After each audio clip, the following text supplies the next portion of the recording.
have unexplained belly fat, feel stressed out, or foggy, we're talking about hormone problems your doctors may miss. And we're going to start with this little organ right here. This is called the thyroid gland. See, it's so small. It fits right in here, actually. Right like that. You can see it just beneath the skin. But it could be the cause of your biggest weight loss problems. And the disease most doctors miss most, it's thyroid disease. Listen up to these clues. You're constantly feeling exhausted, no matter how many hours of sleep you get.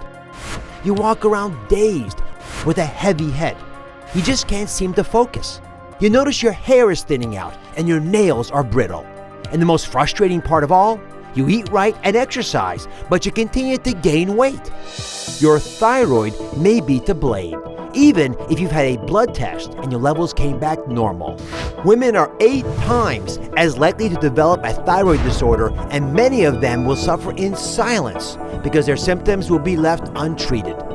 Could you be suffering from thyroid disease? If you feel like that, pay attention. I'm asking, how is it possible that millions of you have these symptoms and suspect your hormones, yet go untreated? The problem is you get your thyroid checked, and they tell you that your levels are normal.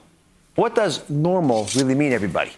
So I'm going to break it down if I can. I'm going to explain why doctors may get it wrong using terms you can all relate to. Your shoes.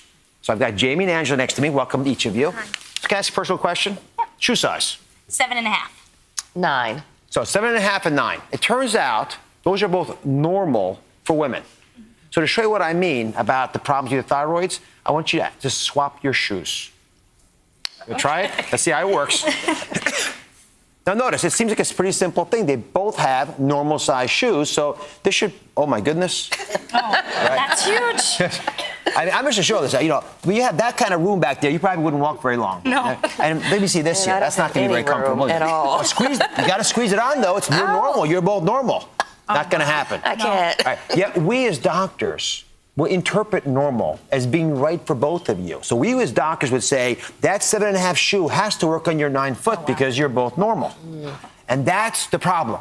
It's uncomfortable for you, but we as doctors think it's normal, so we push you, shove you, nudge you to believe that's the case. So the thyroid gland is uniquely positioned for me to teach this to you, but it's true for all of our hormones. So let's say you have a normal number, but you don't feel right. Let me show you what this looks like in your doctor's office. We test your thyroid hormone. I say that on the show all the time. We get your TSH levels. Let me show you the normal range. Right? The normal range is between 0.5 down there and 4.5. That's the normal range. And right here, you've got a clear dividing line. That's normal, right? Not a problem. The question is there really a black-white line? I don't think it's so clear-cut. I think we need to move this needle way over this way because there's a huge gray area here. Frankly, I think doctors and patients have to refocus on this gray area. Remember those shoe sizes. You know, it's not good enough to be normal. You want to be right for you. And then how do you figure that out? To move away from just a lab test and focus in on your symptoms. That's why I've asked Dr. Susan Blum to join us. She's a pioneer in the field and on my own medical advisory board. Dr. Blum, you practice this, you're a world expert in it. Why is it that doctors have not been focused on that gray area? Why are we missing the boat here? Because doctors are taught that the thyroid is either sick or it's healthy, black and white, like you were saying. But instead, we really need to focus on that gray zone where the thyroid is functioning. And that's what we're going to talk about today. So we're going to go over a symptom checklist so we can be our own advocates. Folks, grab a piece of paper and a pencil. This is important for you to remember. The first symptom that is one that many of you complain about, unexplained weight gain. That specifically means 10 or more pounds in 3 months. How common is this in your practice, Dr. Blum? This is very, very common, and unexplained weight gain means that you've been exercising, you've been eating healthy, but yet you're gaining weight that you can't explain, then perhaps your thyroid is a little sluggish. So let's talk about what sluggishness does to your body. Jamie and Angela are joining us. Those are my 2 shoe women. Have you guys traded your shoes back again? Are you in comfortable shoes? Yes. Good, just making sure. So let's show why it matters if your thyroid is sluggish. I'm going to use the example that we built here. You've got 2 beakers in front of you. One of them says normal thyroid. You see that? Mm-hmm. Grab the normal thyroid. Angela, you can go first. And I want you to gently pour it into my machine here. Now, this is a description of your metabolism, right? When you have a normal thyroid, your metabolism hopefully will do this. Pour it in there. Pour it in as fast as you can. I mean, it's racing along. It's going as quick as it can. Everything's going at full speed. You've got a nice metabolism. You stay nice and trim. None of those thyroid problems happen to you. Now, trade places here. Poor Jamie. She's the one who's swimming in her shoes, right? Let's see what happens when your thyroid function is even slightly sluggish. Let's say it's in that gray area that I spoke about earlier. Go ahead and pour that in there. Pour it as fast as you can. Get your metabolism going. You want to really racing, right? Yeah. I mean, it's even pouring. It is tough. Everything gets stuck. Like glue. So, yeah, it's not going through at all. Jamie, how would you feel if that was in your body? Horrible. Horrible. Yeah. Sluggish, not going, foggy. Yeah. All these words, so many of you write into me, yet I've asked you to check your hormones. You even know intuitively it's your hormones. You check this test for the thyroid, and they will tell you it's normal. From now on, remember this. Right? The second symptom many of you experience is brain fog. Just like I mentioned there, when everything gets sluggish, so does your brain function. If you're in a fog for a couple months in a row, let's say 3 months, is that something that worries you? And how is that described to you by your patients? Think of brain fog like you have a hangover that's just gone on and on and on for many months, right? Not just from the day before of what you might have been doing. Right. So hangover without a lot of drinking. Hangover You're all without clear drinking. on this? Exactly. Yeah. All right. The third symptom on the checklist is fatigue. You have about half the energy level that you should. Now, the fourth symptom is one a lot of women won't talk about publicly. It's a little embarrassing, but can I speak to it openly here? You okay with this? Constipation. If you don't go every day, this needs to be on your checklist. So women do all the right things. They're taking their fiber, they're drinking their water, they're still constipated. Is that a clue?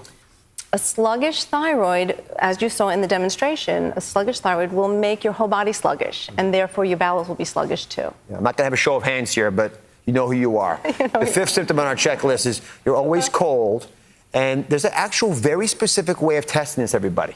Women complain about temperature in their body all the time. Correct. So every morning before you get out of bed, so you wake up and for the first 10 minutes you take a thermometer, and not your little child's thermometer. It's a special one that you put under your armpit. And you put it under your armpit for 10 minutes and you record your temperature. If you're consistently below 98, then your body temperature is in fact low, and that is definitely a sign of a sluggish thyroid. All right. Let me ask for a show of hands now. How many of you were surprised that you had at least 3 of the symptoms that your thyroid function is inadequate? Let me show a show of hands. I mean, I would say it's over half the audience. People, my stage crews put their hands up. So if women have more than 3, or applies to men too probably, if they have 3 or more of these symptoms, what should they do? The first thing to do is go get your thyroid hormone checked. If your TSH is in that gray zone between 3 and 4.5, it actually means you don't need thyroid hormone replacement and you don't need a prescription. But there's a lot that we can do to help your thyroid not be so sluggish, to boost it. And there are natural ways with food as well as herbs. Let's show a few to folks. Yeah. These are natural solutions that I want people to start applying to their lives.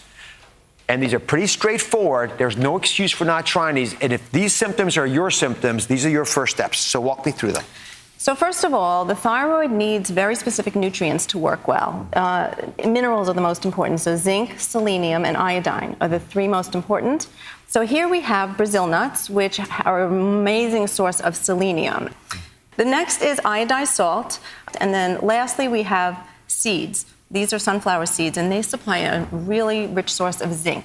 Keep in mind that minerals, changing your diet takes time to show the effects in your body. Right. So changing your diet this way is not going to automatically boost your thyroid tomorrow. But definitely this is a permanent change in your diet that will sustain your thyroid over the long run, and it'll just continue to get better and better over You've time. saved something for us that I did. Is actually the big surprise today. And if you think your thyroid is not where it needs to be, I want you to try this approach. Go ahead. This is a wonderful herb called ashwagandha. I find that the good dose is between 2 and 3 grams. And usually that's a 1 capsule in most supplements that you would buy over the counter. I love having world experts come on and talk to us about this because it's really what's happening in your clinical practice. Thank you for watching. Don't forget to subscribe and turn on notifications so you never miss out on new videos to live the good life.